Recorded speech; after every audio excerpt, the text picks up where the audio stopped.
A massive rally was held on the streets of Silchar on Thursday evening by a conglomeration of NGOs and social activists, Barakar Awaz, to commemorate the forthcoming Martyrs' Day on 19th of May.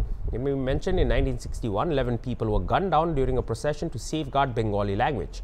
Besides social activists, NGOs, clubs and members of various organizations, a huge number of school students also joined the march. অমর একাদশ শহীদদের শ্রদ্ধা জানাতে আপামর বরাক উপত্যকার 3টি জেলা শহর জুড়ে শিলচর, করিমগঞ্জ এবং হাইলাকান্দি এই 3টি জেলাতে একই সঙ্গে আমরা একটি মহামিছিলের আয়োজন করেছি।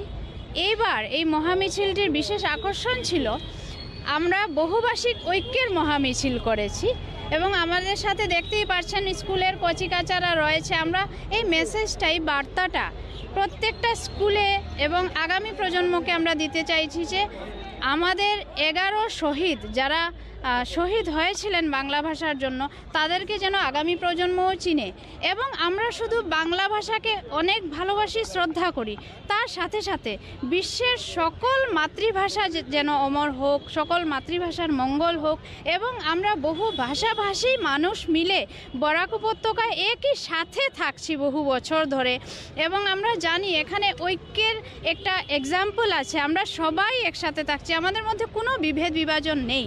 তাই এই বছর থেকে আমরা এই ঐক্যের মিছিল শুরু করেছি এবং আমরা সেটা বছর বছর চালিয়ে যাব, সেটা আশাবাদী।